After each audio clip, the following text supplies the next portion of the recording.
प्रदीप को पति के रूप में पाकर मंजू के सारे सपने चूर चूर हो गए। प्रदीप का रंग सांवला और कद नाटा था। वह मंजू से उम्र में भी काफ़ी बड़ा था। मंजू ज़्यादा पढ़ी लिखी तो नहीं थी, मगर थी बहुत खूबसूरत। उसने खूबसूरत फिल्मी हीरो जैसे पति की कल्पना की थी।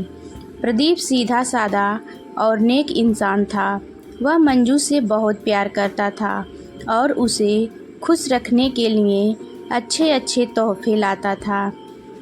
मगर मंजू मुंह बिचकाकर तोहफे एक ओर रख देती थी। वह हमेशा तनाव में रहती थी।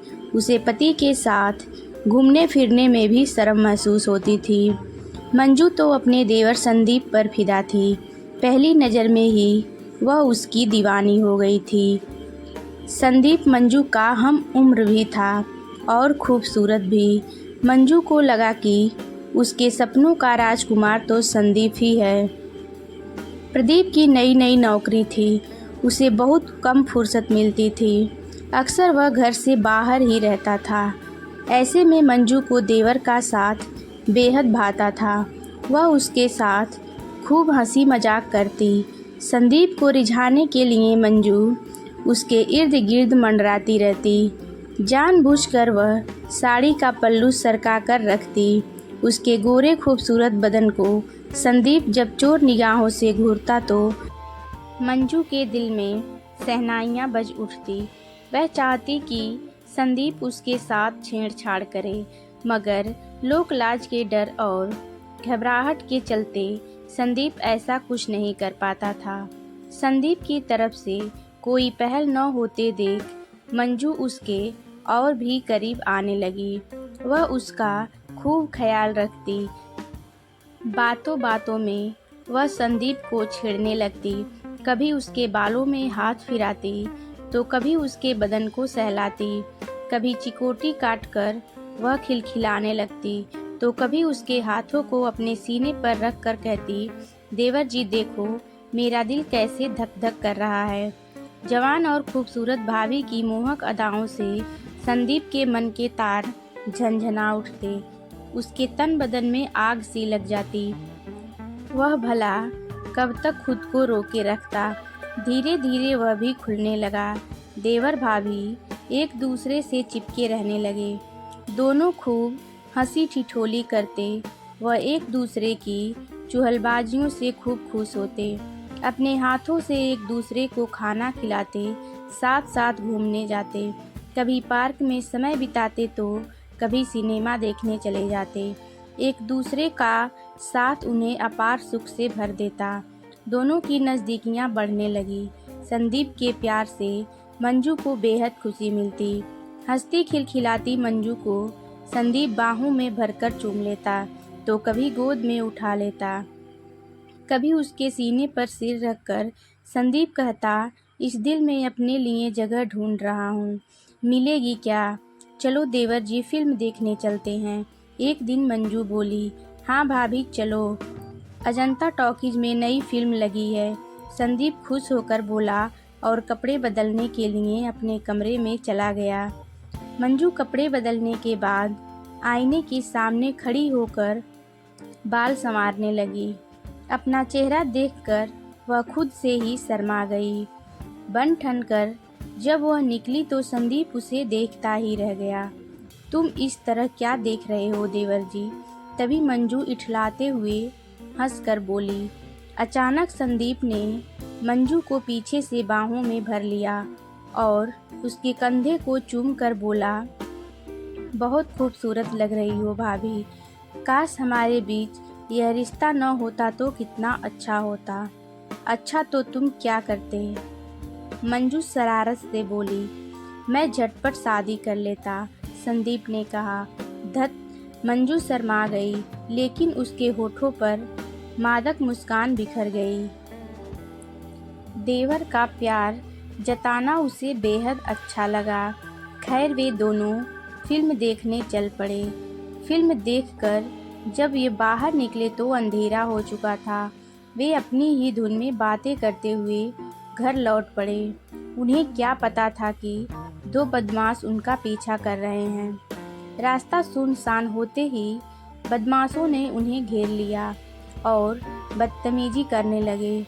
यह देखकर संदीप डर के मारे कांपने लगा। जान प्यारी है तो तू भाग जा यहाँ से, वरना यह चाकू पेट में उतार दूंगा। एक बदमाश दांत पीसता हुआ संदीप के आगे गुर्राया। मुझे मत मारो, मैं मरना नहीं चाहता। संदीप गिड़गिड़ाने लगा। जा, तुझे छोड़ दिया, अब फूट ले यहाँ से, वरना मुझे छोड़कर मत जाओ। संदीप, मुझे बचा लो। तभी मंजू घबराए लहजे में बोली, लेकिन संदीप ने जैसे कुछ सुना ही नहीं। वह वहाँ से भाग खड़ा हुआ। सारे बदमाश हो कर हंसने लगे।